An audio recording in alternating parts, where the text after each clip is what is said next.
बिस्मिल्लाहिर्रहमानिर्रहीम। अल्लाह ताला के पाक नाम से शुरू जो बड़ा मेहरबान नहायत रहम करने वाला है। अस्सलामुअलैकुम स्टूडेंट्स, मैं हूं आपका टीचर मोहम्मद आसिम नसर। सेकेंड ईयर ICS के नेक्स्ट लेक्चर के साथ, कंप्यूटर साइंस के नेक्स्ट लेक्चर के साथ यूनिक ग्रुप ऑफ इंस्टीट्यूशन की तरफ से हाजिर हूँ। उम्मीद है स्टूडेंट आप खैरियत से होंगे और 5 वक्त की नमाज की आदत जो है वो आपकी पक्की होगी और इंशाअल्लाह ताला जो है हम जो है 5 वक्त की नमाज अदा करते रहेंगे, कुरान पाक पढ़ते रहेंगे, तर्जमा, और फिर आगे अल्लाह करम करे तफसीर, और फिर दुनिया में ये जो इल्म हम हासिल करेंगे वो उसको अपनी दुनिया पे भी अप्लाई करेंगे, क्योंकि दुनिया जो है इम्तिहान है। अल्लाह ताला हमें खैरियत से ये हमारे इम्तिहान के हर सवाल जो है वो अच्छे तरीके से हम सॉल्व कर लें और इंशाअल्लाह ताला हमारा अच्छा रिज़ल्ट भी आए। दुनिया के रिज़ल्ट की बात करते हैं तो हमें आगे आखिरत में भी हमारा अच्छा ही रिज़ल्ट हो। और अल्लाह के करम से कहा जाता है कि ये जो आँखें जो हैं इसका क्या हक़ है। आँखों का हक़ ये है कि ये अल्लाह ताला की दीदार ही यही इसका फल है, यही इसका रिज़ल्ट है कि इसी में ये हमारी इसी आरज़ू में दिन हम गुजार रहे हों। अल्लाह वाले जो हैं सुने इल्म बहुत ज़्यादा है, तो उसमें तो क्या कहा जाता है कि ये समुंदर हो जाए, उतने और समुंदर हो जाए और ये सारी स्याही बन जाए, फिर भी ये अल्लाह ताला की नेमतें और इल्म जो है वो ख़त्म नहीं होगा। सारे दरख्त जो हैं वो और भी दरख्त आ जाएँ, कलम बन जाएँ, तो ये ख़त्म नहीं हो सकता। तो इल्म जो है इस पर आप जुस्तजू इस तरफ चलें, आलिम बने, या अब वो है ना कि इल्म की तरफ चलें तो वो कौन सा रास्ता है? जन्नत का रास्ता है ना। तो अब वो इल्म जो है, अब वो इल्म जो है वो दुनियावी इल्म के साथ वो दीनी इल्म की बात हो रही है, ठीक है। अब वो हम दुनिया का इल्म हासिल करते रहें, तो अब वो जो आगे आखिरत के अंदर जो इल्म जो अल्लाह रसूल के हवाले से कहा गया है उसको हमने हासिल करना है। अब वो दुनियावी इल्म जो है ठीक है कि वो हम तरक्की करें, हमारे माँ बाप हमसे खुश हों, हमारे उस्ताद हमारे बड़े हमसे खुश हों, तो उसके लिए हमने दुनियावी इल्म लेना है। लेकिन मेन तो इल्म वो अल्लाह ताला का इल्म है ना। कैसे इल्म वो कि जो अल्लाह ताला की तरफ लेके जाए, वो बढ़ाए, वही इल्म फ़ायदेमंद है ना। बाकी तो इल्म वो कौन सा फ़ायदेमंद है जो अल्लाह की तरफ लेके ही ना जाए हमें। अल्लाह जो देखें तो सही कि वो जब एक फ़िक्रा जो बड़े आराम से 70 मौज़ है, तो हमने क्या उसकी जुस्तजू करनी नहीं है क्या? इंशाअल्लाह ताला, ठीक है।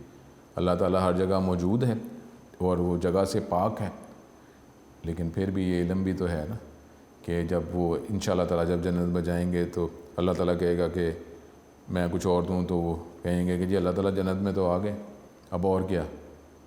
तो फिर वो होगा, अल्लाह ताला फरमाएगा कि अब से मैं हमेशा के लिए तुमसे राज़ी, अब से मैं हमेशा के लिए तुमसे राज़ी। तो ये अब देखें ना, अब कोई होता है बात, फिर हम ये देखते हैं कि गलती ना हो जाए, तो ये जन्नत में अता की जाएगी कि आपसे। और आलिम जो है वो आगे भी हमारी रहनुमाई करेंगे। आलिम इस दुनिया में भी हमारी रहनुमाई के लिए हैं और आखिरत में भी, अगली दुनिया में भी, जन्नत में भी। और अल्लाह के करम से बात हुई कि वहाँ पे तो दिन रात कोई नहीं ना, एक ही टाइम होगा ये। तो वो प्यारे प्यारे आलिम जो हैं वो बताएंगे सुन मेरी औकात कोई नहीं है, सिर्फ़ इल्म अल्लाह की तरफ ही है, मेरी कोई औकात नहीं। तो फिर वो आलिम जो है वो ये बताएंगे, जुमे का दिन होता है ना जिसमें मुबारक कोई घड़ियाँ बात की जाती, तो हमें कैसे पता चलेगा दिन है या रात? वहाँ तो एक ही टाइम होगा। तो प्यारे प्यारे आलिम बताएंगे कि अल्लाह ताला से और क्या मांगा जाए, और ये वो औकात आ गया है, इसमें दुआ करो मांगो मिलेगा। तो वहाँ तो दिन रात एक ही, हमें कैसे पता चलेगा कि ये दिन है या रात है?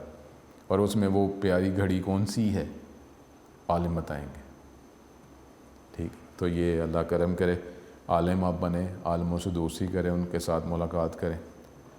अल्लाह।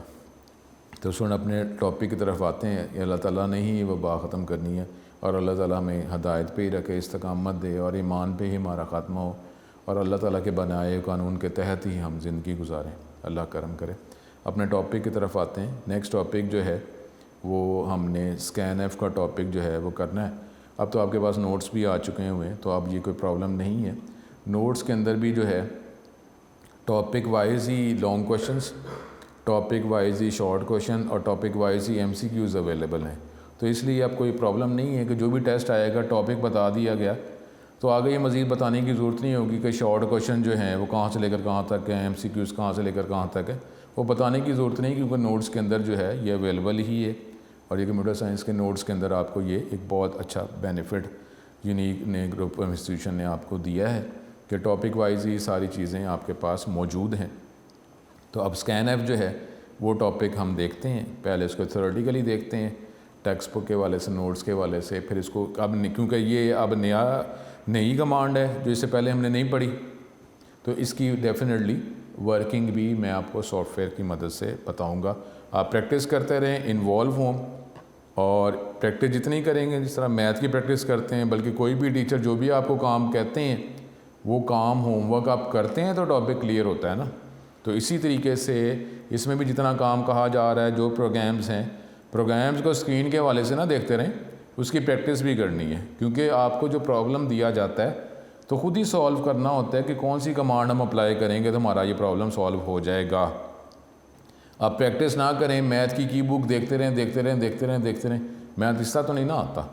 कोई भी काम फिज़िक्स केमिस्ट्री में मिलता है हमारे पास, कोई और सब्जेक्ट में, इंग्लिश में, उर्दू में मिलता है, तो जो काम कहा गया उसको पूरा भी तो करना होता है ना। तो इसी तरीके से यहाँ जो प्रोग्राम्स हैं उसकी सॉफ्टवेयर के अंदर उसकी प्रैक्टिस करें तो फिर ही वर्किंग आपकी जो स्मूथ होगी, आपको टॉपिक क्लियर होंगे। लाजमी इसको सॉल्व करें। और ये बात भी है कि ये जो सी लैंग्वेज जो है ये आपकी थ्रू आउट कंप्यूटर साइंस में हर जगह इसने रहना है। ये तो MPhil PhD तक जाएगी ये लैंग्वेज। आप बैचलर ऑनर्स में भी आपने करना है, MPhil में भी ये करना है, PhD में जाके इम्प्लीमेंटेशन तो करनी है ना। तो इम्प्लीमेंटेशन के अंदर इसका तो ताल्लुक C++, जावा, पाइथन के साथ है, और भी आगे हैं नए टूल्स हैं, उसका लॉजिक तो वही रहता है ना, आर्किटेक्चर तो वो है। इसमें कमांड जो है, जो हमारे पास वो रिजर्व वर्ड, कीवर्ड, जो कमांड की जो लिस्ट है उसमें से देखना होता है, लेकिन वर्किंग लॉजिक तो वही रहता है ना।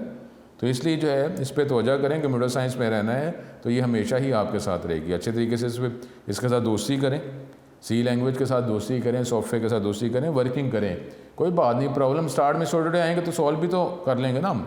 अब करें ही ना, अब आप की बुक से मैथ कभी आया, की बुक के रट्टे लगा के? तो इसलिए इसकी प्रैक्टिस करें तो किसी भी किस्म का प्रॉब्लम नहीं होगा। टॉपिक अपना स्टार्ट करते हैं ScanF। स्टूडेंट ये अगला टॉपिक जो है ScanF का जो है वो हम पढ़ते हैं। अब ScanF जो है ये अब वो नई कमांड है जो इससे पहले हमने नहीं पढ़ी। printf हमने पढ़ा था, एस्केप सीक्वेंस भी थोड़ा बहुत हम देखते रहे, लेकिन अब ये हमारे पास नई कमांड है। ये जो है ये इनपुट फंक्शन है। देखें ना, वेरिएबल्स जो हैं वो हम बनाते हैं, वेरिएबल में वैल्यू पुट करते हैं। अगर तो आपने फ़िक्स वैल्यू पुट कर दी, जब भी प्रोग्राम चलाएंगे उसके अंदर वही वैल्यू होगी ना, उसी के अकॉर्डिंगली वो प्रोसेसिंग करेगा। लेकिन अब जो है अगर यूज़र जो है वो यूज़र कोई कमांड जो है वो जब हम प्लेस करते हैं, लिखते हैं, यूज़र को वैल्यू एंटर करे। अब जो यूज़र वैल्यू एंटर करेगा वो उस वेरिएबल में स्टोर किया गया वो वैल्यू अब उसके अकॉर्डिंगली वर्किंग होगी ना। ये जो यूज़र वैल्यू देगा उसी वैल्यू को वेरिएबल में स्टोर किया जाएगा और उसके बाद प्रोसेसिंग की जाएगी।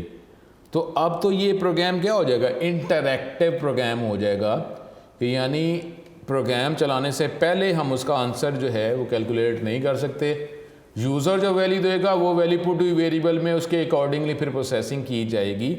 नॉर्मली जो प्रोग्राम्स होते हैं वो इंटरैक्टिव प्रोग्राम्स ही होते हैं, कि जिस तरीके से अब आप देखें ना, आप रिज़ल्ट की बात कर रहे हैं, जो आप टेस्ट के मार्क्स होंगे मंथली उन्हीं को पुट किया जाएगा ना, फिर उस पर उसको टोटल किया जाएगा, ऐड किया जाएगा, एवरेज कैलकुलेट की जाएगी, फिर आपकी क्लास की पोजीशन निकलेगी।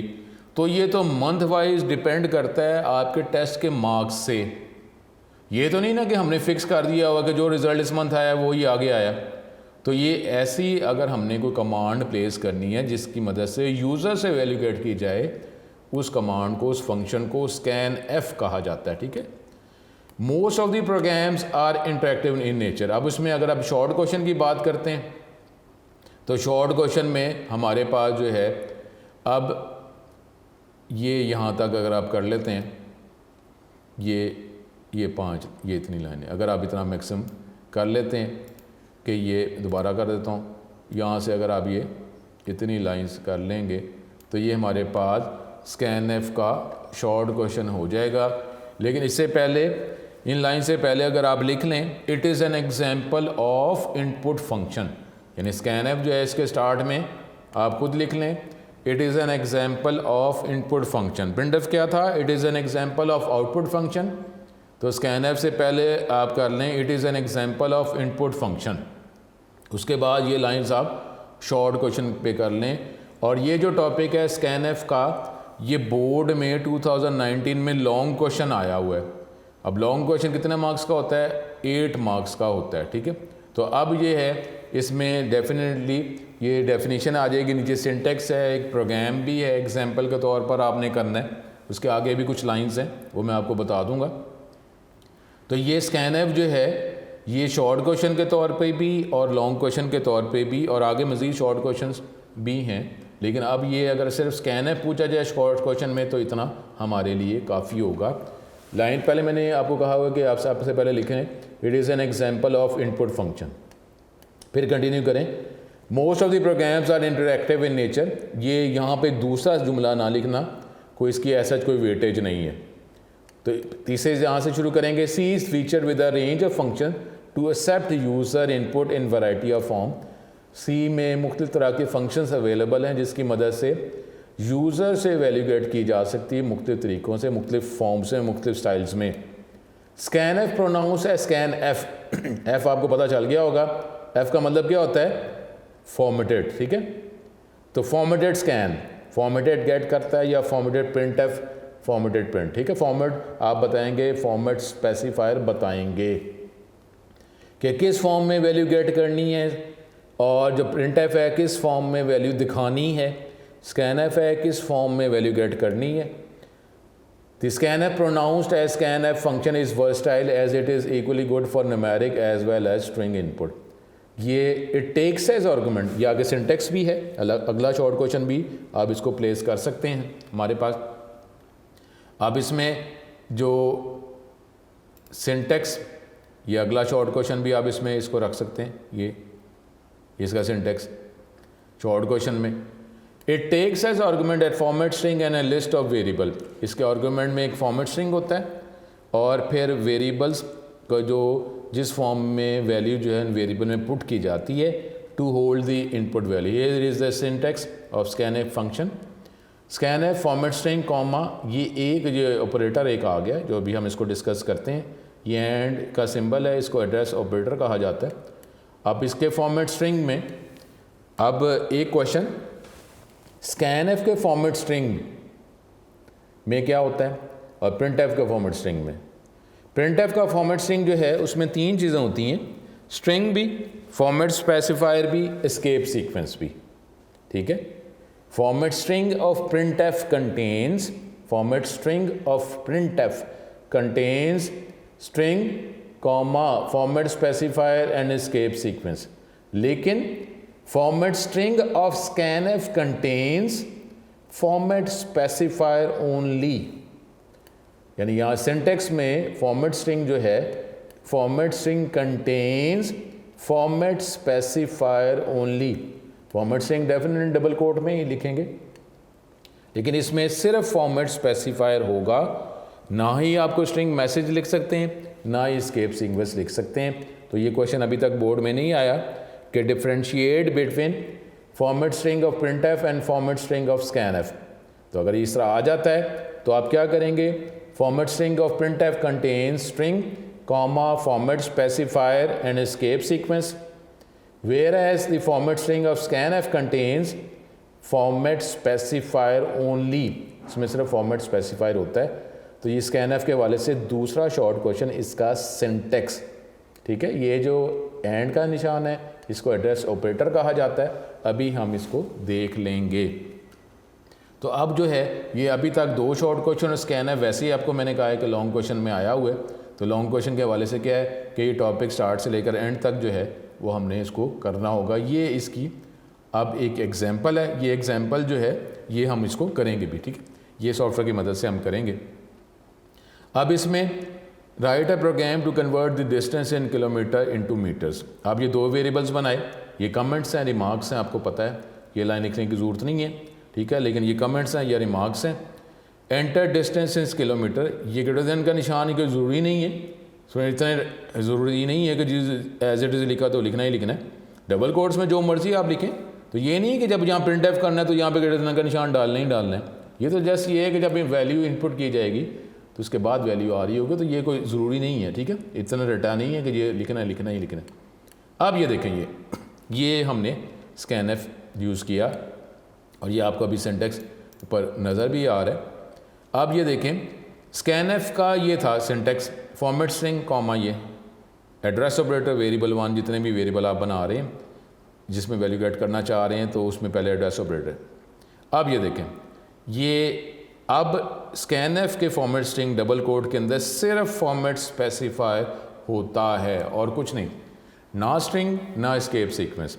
अब क्योंकि डबल टाइप का वेरिएबल हमने बनाया तो उसमें स्कैन एफ जो है इसकी वर्किंग पता है क्या है, कितने इसमें पैरामीटर्स हैं, 2 हैं। कैसे पता चला कि सर एक कॉमा है, ए कॉमा से पहले एक कॉमा के बाद, तो एक कॉमा है तो 2 कितने इससे हुए, 2 पैरामीटर्स। तो अब जब स्कैन एफ होता है इसकी पैरामीटर्स की वर्किंग क्या होती है, लेफ़्ट से राइट की तरफ। पहला जो फॉर्मेट स्पेसिफाई यानी ये पहला जो पैरामीटर है उसकी वर्किंग पहले की जाती है, पहले पैरामीटर की वर्किंग पहले होती है। पहले यूज़र से इस फॉर्मेट में ये एल एफ किस लिए होता है, डबल टाइप के लिए। डबल टाइप की एक वैल्यू गेट की जाएगी कीबोर्ड की मदद से, और वो वैल्यू किस में रखवाई जाएगी, किलोमीटर के वेरिएबल में रखवाई जाएगी। ये साथ एक एंड ऑपरेटर है, इसको एड्रेस ऑपरेटर कहा जाता है। यानी वेरिएबल कहाँ बनता है हमें पता है ना, जो हमने टेस्ट में भी कहा था, वेरिएबल कहाँ बनता है, मेमोरी में। और वेरिएबल जब बनता है तो हर वेरिएबल का मेमोरी में कोई ना कोई एड्रेस होता है। तो कीबोर्ड से डबल टाइप की वैल्यू गेट की गई और जहाँ पे किलोमीटर का वेरिएबल बना मेमोरी में, उस एड्रेस पर ये वैल्यू रखवाई गई। ये एड्रेस ऑपरेटर साथ लिखना है, ये मैं वर्किंग करके बताऊंगा, तो सारे इसके प्रॉब्लम्स मैं जब वर्किंग करूंगा तो आपको बताऊंगा, ठीक है, बताऊंगा, परेशान ना हो। तो अब ये 2 पैरामीटर्स हैं, पहला पैरामीटर है उसकी वर्किंग होगी, यूज़र से वैल्यू डबल टाइप की वैल्यू गेट की जाएगी और फिर उसको किलोमीटर का वेरिएबल जिस जगह पे बना है मेमोरी में उस जगह पे वैल्यू रखवा दी जाएगी। प्रिंट एफ क्या था, प्रिंट एफ की वर्किंग क्या थी पैरामीटर्स की, वो रिवर्स थी। उसमें पहला पैरामीटर सबसे आखिर में वर्क करता है, बाकी पे अगर उसमें भी 2 पैरामीटर हैं प्रिंट एफ के अंदर तो पहले दूसरा पैरामीटर जो किसी वेरिएबल एक्सप्रेशन की वैल्यू गेट की जाएगी, फिर फॉर्मेट स्पेसिफायर में पुट की जाएगी, फॉर्मेट स्ट्रिंग में पुट की जाएगी। लेकिन स्कैनर में अगर 2 पैरामीटर्स हैं तो पहला पैरामीटर पहले वर्क करेगा, कीबोर्ड से वैल्यू डबल टाइप की वैल्यू गेट की जाएगी, ये पैरामीटर पहले इसकी वर्किंग होगी और फिर वैल्यू किलोमीटर के वेरिएबल में रखवाई जाएगी। यानी इसकी स्कैन एफ और प्रिंट एफ फंक्शन की वर्किंग में फ़र्क है। प्रिंट एफ के अंदर पहला पैरामीटर सबसे आखिर में वर्क करता है, स्कैन एफ में पहला पैरामीटर सबसे पहले वर्क करता है, ठीक है। तो ये इसको अब ये डेफिनेटली मैं आपको ये करके दिखाऊंगा। ये प्रोग्राम यूज़र जो भी वैल्यू देगा, किलोमीटर की जो भी वैल्यू देगा, सपोज किलोमीटर की वैल्यू अगर उसने प्रोवाइड की 40.5, ये कीबोर्ड की मदद से दी है। जब प्रोग्राम चलेगा ना, प्रोग्राम चलेगा तो एक कर्सर ब्लिंक कर रहा होगा आउटपुट स्क्रीन में, यूज़र विंडो में। आप जो वैल्यू पुट करेंगे, यूज़र जो वैल्यू पुट करेगा सपोज 40.5, वो किलोमीटर के वेरिएबल में जाएगी। देखें ऊपर किलोमीटर के वेरिएबल हमने कोई वैल्यू पुट नहीं की, कहीं की है, कोई भी नहीं की। किलोमीटर का जस्ट वेरिएबल बनाया है ना, वैल्यू तो पुट नहीं की। तो जब ये इनपुट का जो फंक्शन है, जब ये वर्क करेगा, जो वैल्यू कीबोर्ड की मदद से प्रोवाइड करेंगे वो किलोमीटर के वेरिएबल में जाएगी। देखें किलोमीटर के वेरिएबल। अब ये क्या है, ये एक इंटरैक्टिव प्रोग्राम है, डायनामिक प्रोग्राम है। जो वैल्यू हम पुट करेंगे वो वैल्यू किलोमीटर के वेरिएबल में चली जाएगी और उस वैल्यू को फिर आगे प्रोसेस किया जाएगा। तो अगर किलोमीटर के वेरिएबल में वैल्यू 40.5 अगर पुट की है तो फिर 40.5 को 1000 से मल्टीप्लाई किया जाएगा, मीटर के वेरिएबल में रखवाया जाएगा। प्रिंट एफ हमें वैसे ही पता है। अब प्रिंट एफ में इसके कितने पैरामीटर्स हैं, कितने कॉमे हैं, 2। तो पैरामीटर कितने हुए, 3। पहला पैरामीटर आखिर में वर्क करेगा, दूसरा पैरामीटर किलोमीटर। किलोमीटर की वैल्यू क्या वैल्यू है इस सिचुएशन 40.5, तो पहले फॉर्मेट स्पेसिफायर की जगह आ जाएगी 40.5 किलोमीटर्स इज इक्वल टू, और फिर जो आखिरी पैरामीटर थर्ड पैरामीटर वो वर्क करेगा, 1000 से मल्टीप्लाई करते हैं तो क्या आता है, ये 40,500। तो 40,500 जो है, क्योंकि 1000 से मल्टीप्लाई किया है, वो दूसरे फॉर्मेट स्पेसिफायर की जगह आ जाएगा। तो फिर ये क्या मैसेज प्रिंट हो जाएगा, पहला पैरामीटर सबसे आखिर में वर्क करेगा तो आ जाएगा 40.5 और ये साथ 5 0 क्यों है, क्योंकि ये 6 प्लेसेस डेसिमल पॉइंट में वैल्यू देता है। एक 5 तो आ गया, साथ 5 0, 40.5 और 5 0 kilometers is equal to 40,500.60 meters. ठीक है, तो ये हमें आंसर देगा। स्टूडेंट परेशान ना हो, ये जो एग्जांपल है इसकी वर्किंग जो है सॉफ्टवेयर की मदद से हम करेंगे। ठीक है, परेशान ना हो। तो ये स्कैनएप जो है ये लॉन्ग क्वेश्चन भी है, स्टार्ट से लेकर ये आप एग्जाम्पल करेंगे और उसके बाद अगर आप इसकी वर्किंग कुछ बताना चाहते हैं, आउटपुट जो है वो हम प्रोग्राम की लिखनी ज़रूरत नहीं होती, प्रोग्राम लिखना होता है। ये ज़रूरी नहीं है कि ये आप लिखें। अब यहाँ पे इसकी जो एक्सप्लेनेशन दे रहा है, in the above program first line is the declaration of variable. पहली लाइन जो है वो उसमें वेरिएबल को डिक्लेयर किया जा रहा है, मीटर और किलोमीटर 2 वेरिएबल हमने बनाए। The next executable statement is printf which displays a message for the user to enter distances in kilometre.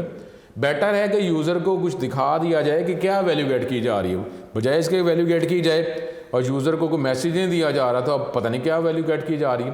तो प्रिंटफ जो है ये मैसेज आएगा तो ताकि पता चल जाएगा यूज़र को कि क्या पूछा जा रहा है। तो मैसेज आया enter distance in kilometer. The next is the scanf statement. When the program reaches this line of code the flow of execution stop. Program की एग्जीक्यूशन रुक जाएगी until the user enters a value, जब तक user को value देगा। अब ये line उस टाइम तक एग्जीक्यूट ही नहीं होगी जब तक यूज़र को वैल्यू नहीं देगा। The format string of scanf is %LF which tells the scanf what kind of data to copy into variable kilometer। ये बताते कि किस टाइप की जो वैल्यू जो है डाटा जो है वो किलोमीटर में उसकी वैल्यू को कॉपी किया जाएगा। तो डबल टाइप की वैल्यू गेट की गई और फिर किलोमीटर के वेरिएबल में रखवाई जाएगी। किलोमीटर भी इसी वजह से डबल टाइप का है। The format string of scanf consist of a list of format specifier only.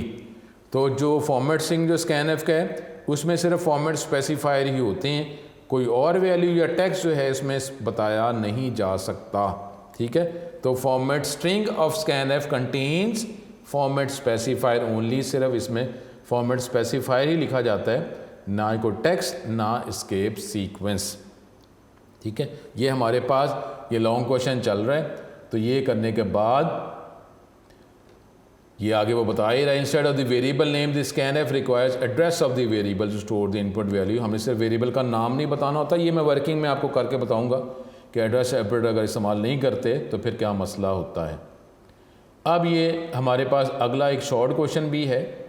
ये लॉन्ग क्वेश्चन यहाँ पर ख़त्म होगा, इस यहाँ तक। ठीक है, स्टार्ट से लेकर ये लॉन्ग क्वेश्चन यहाँ तक ख़त्म होता है। लॉन्ग क्वेश्चन बोर्ड में आया हुआ है, स्टार्ट से लेकर यहाँ तक ख़त्म होगा। अब यहाँ पर एक और शॉर्ट क्वेश्चन भी है जिसको एड्रेस ऑपरेटर या एड्रेस ऑफ ऑपरेटर कहा जाता है। ठीक है, अब यहाँ पे ये हमारे पास जो है दूसरी लाइन से हम अगर शुरू करेंगे, यहाँ पे यहाँ से आप शुरू करेंगे ये इस पॉइंट से, तो ये हमारे पास अगर आप करते हैं तो ये इतना हिस्सा जो है ये हमारे पास ये एड्रेस ऑपरेटर के शॉर्ट क्वेश्चन के तौर पर है। ठीक है, अभी तक कितने शॉर्ट क्वेश्चन हो गए स्कैनएफ में? हमारे पास 3, एक स्कैनएफ की डेफिनेशन, एक स्कैनएफ का सिंटेक्स और ये एड्रेस ऑपरेटर या एड्रेस ऑफ ऑपरेटर का शॉर्ट क्वेश्चन। 3 शॉर्ट क्वेश्चन और एक लॉन्ग क्वेश्चन। ठीक है, तो ये इसको आप माइंड में रखें। In C and is actually the address of operator. In scanf the address of operator tells the scanf function. ठीक है, स्पेलिंग ठीक है, function the address of the variable where the input values to store. Scanf के अंदर address operator बताता है scanf को कि वेरिएबल की वैल्यू किस एड्रेस पे, वेरिएबल के एड्रेस पे स्टोर करनी है। ये लाजमी लिखना है, ये हम करेंगे प्रैक्टिस। ठीक है, इफ़ एंड ये एड्रेस ऑपरेटर इज ओमिटेड, अगर आप ये नहीं लिखते scanf will not be able to locate the variable in memory.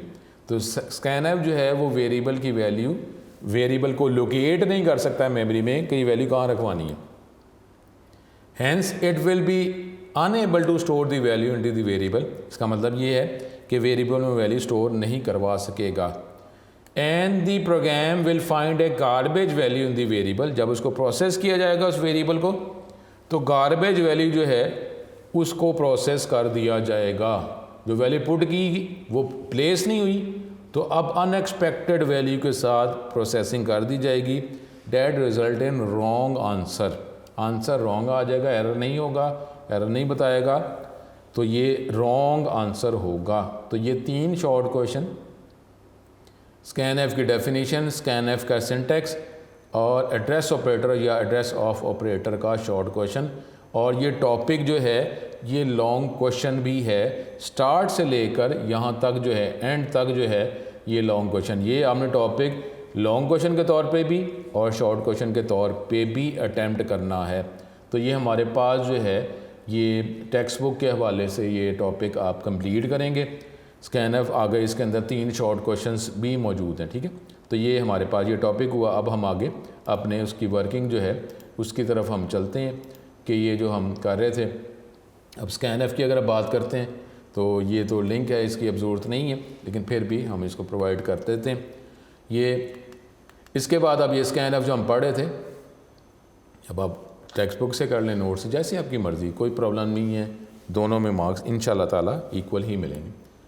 In the C programming language, scan is a function that reads formatted data from standard input, that is the standard input stream, which is usually the keyboard। इस chapter के शुरू में हमने standard input standard output पढ़ा था कि ये एक वैल्यू फॉर्मेटेड डाटा गेट करता है स्टैंडर्ड इनपुट डिवाइस से। नॉर्मली वो क्या होता है, कीबोर्ड ही होता है, जब तक कि आप उसको रीडायरेक्ट कोई और बात नहीं बताते।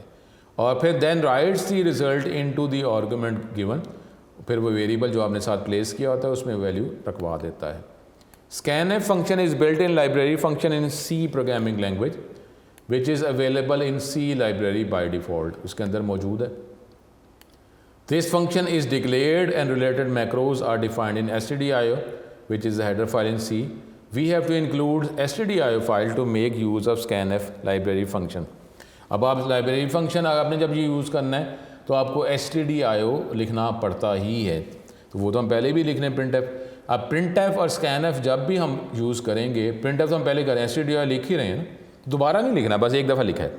अब प्रिंट एफ के लिए stdio लिख रहे हैं तो अब स्कैन एफ यूज़ कर रहे हैं तो वो stdio पहले ही लिखा हुआ है, नहीं लिखेंगे दोबारा, ठीक है। क्लियर स्क्रीन और गेट ch के लिए कोनियो लिखना पड़ता है, ठीक है। तो ये आप जब भी स्कैन एफ अगर प्रिंट एफ इस्तेमाल नहीं कर रहे, स्कैन एफ कर रहे हैं, तो आपने stdio लिखना है। अगर कर रहे हैं पहले लिखा हुआ आपने तो दोबारा नहीं लिखना आपने। इसका सिंटेक्स फॉर्मेट स्ट्रिंग, फिर ये एड्रेस ऑपरेटर, वेरिएबल 1 वेरिएबल 2 जितने आप वेरिएबल्स बताना चाह रहे हैं। फॉर्मेट स्ट्रिंग क्या है, the format string is given in double quote, double quote में होता है। It may consist of different format specifier, इसमें डिफरेंट फॉर्मेट स्पेसिफायर बताते हैं। अगर आप एक स्कैन एफ की मदद से एक से ज़्यादा वैल्यू गेट करना चाह रहे हैं तो हर वेरिएबल का अलग अलग फॉर्मेट स्पेसिफायर बताएंगे। फॉर्मेट स्ट्रिंग में सिर्फ फॉर्मेट स्पेसिफायर्स ही होते हैं that indicate the format according to which values will be entered. उसके बाद आगे वेरिएबल्स हैं। स्कैन एफ की मदद से एक वैल्यू गेट करनी है, एक से ज़्यादा वैल्यू गेट करनी है, मुख्तलिफ फॉर्म का डाटा जो है वेरिएबल में स्टोर करवाना है, तो उसके वाले से उतने वेरिएबल्स बता देंगे। अलग अलग स्कैन एफ से भी आप वैल्यू गेट कर सकते हैं। जिस तरह एक प्रिंट एफ से आप एक वेरिएबल एक्सप्रेशन की वैल्यू प्रिंट कर सकते हैं, एक से ज़्यादा की भी प्रिंट कर सकते हैं, या अलग अलग प्रिंट एफ से अलग अलग कर सकते हैं। इस तरीके से स्कैन एफ जो है उससे एक वैल्यू गेट कर सकते हैं, एक ज़्यादा वैल्यू भी गेट कर सकते हैं, और अलग अलग स्कैन एफ से अलग अलग वैल्यू सेपरेटली भी गेट की जा सकती है। Variables, the variables are used to store the value entered by the user through keyboard. Each variable refers to a memory location. The symbol and operator, address operator, indicates the memory location of variable in which the input is stored. It is called address operator. अब single input आप कर रहे हैं तो उसके लिए क्या होगा, आप एक ही फॉर्मेट स्पेसिफायर है, एक ही वेरिएबल उसकी वैल्यू, ठीक है, ये वैल्यू उस वेरिएबल का नाम। The above statement is used to get an integer input, ठीक है।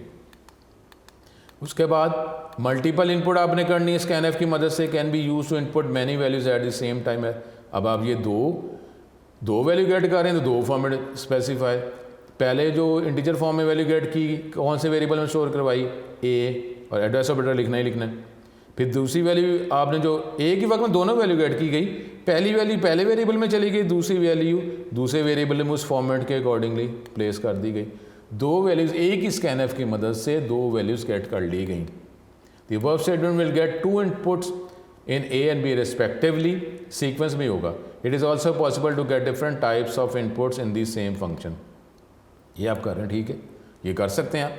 पहली वैल्यू कौन सी फॉर्म में, इंटीजर फॉर्म में, दूसरी फ्लोट फॉर्म, एक पहली वैल्यू पहले वेरिएबल, दूसरी दूसरे में, उसमें ठीक है फॉर्मेट स्पेसिफायर फ़र्क है, कर सकते हैं, बिल्कुल कर सकते हैं। अब the above statement will get to inputs in marks, the first input integer, दूसरा जो है वो फ्लोट टाइप का। अब scanf function normally use in combination with printf में इस्तेमाल किया जाता है, क्यों इसके साथ, क्योंकि जब यूज़र से वैल्यू गेट की जा रही है, बेटर नहीं है कि पहले उसको मैसेज दिखा दिया जाए कि जी क्या वैल्यू डिमांड की जा रही है, बजाय इसके कि वैल्यू गेट की जाए कोई मैसेज जैसे आता है एंटर इंग्लिश मार्क्स, तो अब वैल्यू गेट की जाए तो पता चल गया ना कि इंग्लिश के मार्क्स गेट किए जा रहे हैं। तो नॉर्मली स्कैनफ को प्रिंटफ के साथ ही इस्तेमाल किया जाता है। पहले प्रिंटफ की मदद से मैसेज दे देते हैं कि जी कौन सी वैल्यू गेट की जा रही है, कौन से वेरिएबल के लिए वैल्यू गेट की जा रही है, फिर स्कैनफ यूज़ किया जाता है। The purpose of using printf function before scanf function is to tell the user that computer is waiting for some required input, ठीक है। अब हमारे पास the following example, enter your marks. अब ये देखें, ये बेटर है ना कि पहले एक मैसेज प्रिंट कर दिया गया कि जी आप मार्क्स एंटर करें, फिर स्कैनफ आया तो पता चल जाएगा ना। In the above example, the first hand displays message on the screen to tell the user about the input. It takes program easier to use by the user, ठीक है। अब ये वही हमारी एग्जाम्पल, इसको हम देखते हैं। A program to convert distance from kilometer into meters, ठीक है, वही इंक्लूड कोनियो, ये ब्रेसेस, दो वेरिएबल्स बनाए, clear screen, enter distance in kilometre, ठीक है, वही बात की थी कि वो ग्रेटर दैन ज़रूरी नहीं है, जो आप मैसेज जैसे मैसेज प्रिंट कराना चाहते हैं वो डबल कोड में लिखते हैं। फिर स्कैनफ डबल टाइप के वेरिएबल हैं, डबल टाइप पे किलोमीटर्स की वैल्यू गेट की गई, फिर किलोमीटर्स को 1000 से मल्टीप्लाई किया और फिर ये वैल्यू प्रिंट करवा ली गई, ठीक है। तो ये हमारे पास ये प्रोग्राम, अब इसमें देख लें कि clear screen get C H के लिए कोनियो डॉट एच लिखना है, प्रिंटफ स्कैनफ के लिए एसटीडीआर लिखना है, एक ही दफ़ा लिखना है, बार बार नहीं लिखना, ठीक है। तो इस बात को ज़हन में आप रखें, ठीक है। तो ये हमारे पास स्कैनफ आउटपुट इसमें क्या आ जाएगी, सपोज 40.5 है तो वही 40.5 is equal to 6 places answer आता है। अब ये जो हमने जो प्रोग्राम जो लिखा है एग्जाम्पल, उसकी वर्किंग बता रहा है, ठीक है।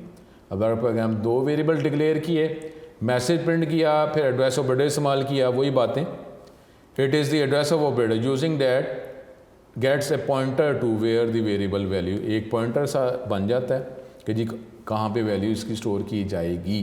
पॉइंटर जो है चैप्टर 14 में हम उसको देखेंगे, बहुत इंपॉर्टेंट टॉपिक है कंप्यूटर साइंस से रिलेटेड।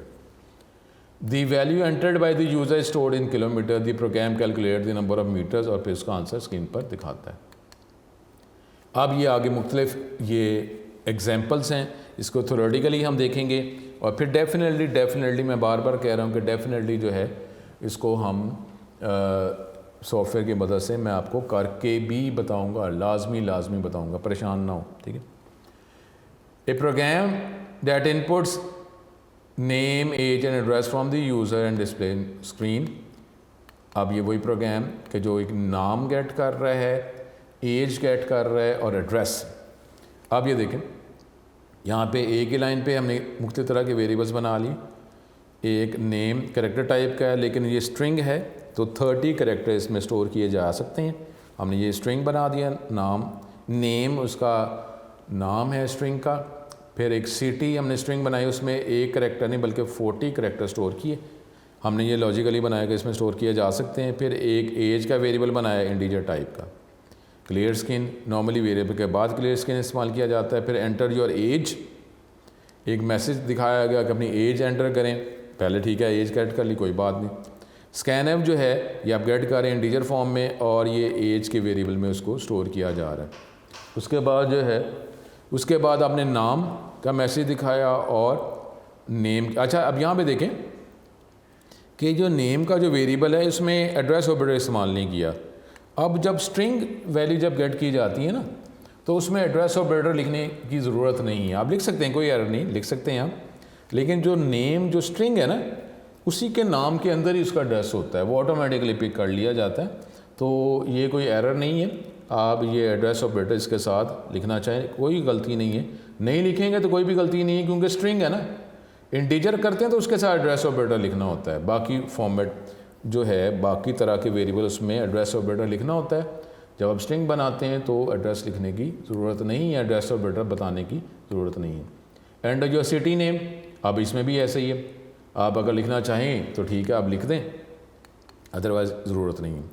उसके बाद जो है जब आप इसको प्रिंट करेंगे तो ये क्या करेगा, आपको पहले नाम दिखा देगा, आपका नाम जो आपने एंटर किया है उस जगह। ये मैं आपको वर्किंग करके बतानी है, ठीक है, परेशान ना हो, ये मैं आपको वर्किंग करके बताऊंगा, ठीक है। तो ये और नेम इज़, ये नाम दिखाएगा, फिर आपके सिटी का नाम दिखाएगा, फिर एज दिखा, आगे पीछे इसको किया जा सकता है। ये प्रोग्राम जो है इसको हम देखेंगे, मैं लाजमी जो है ये आपको करके बताऊंगा, ठीक है। अब ये इसकी एग्जांपल्स यूज़ कर लेते हैं और फिर जो है इसकी मैं अगले लेक्चर में ही इसकी वर्किंग आपको बताऊंगा। सपोज एज लिखी थी, कोई नाम लिखा था, वो दिखा दिया गया, वैल्यू गेट की गई, ये मैं करके बताना, ठीक है, कोई परेशान ना हो। उसके बाद हमारे पास ये अगला एक प्रोग्राम कि जो बेस और हाइट जो है इसकी वैल्यू गेट की गई यूज़र से, और एरिया ऑफ अ ट्रायंगल निकाला गया। फार्मूला एरिया का नॉर्मली क्वेश्चन में जब प्रैक्टिकल में भी आता है या वैसे भी तो फार्मूला बता दिया जाता है, area is equal to half multiply base into height. अब इसमें राइट हैंड साइड जो है नॉर्मली वो गेट किया जाता है, फिर पुट किया जाएगा ना, फिर लेफ्ट हैंड साइड की वैल्यू निकलेगी, इसका मतलब बेस और हाइट की वैल्यू गेट की जाएगी। अब हमने फ्लोर टाइप के दो वेरिएबल्स बना दिए, डबल वैल्यू ज़्यादा होगी इसलिए हमने एरिया डबल टाइप का बना लिया। बेस की वैल्यू गेट की गई, फिर वो देखें स्कैन एफ आपने किया, यूज़ किया, सेमी कोलन लगाना ही लगाना हर लाइन के एंड पे।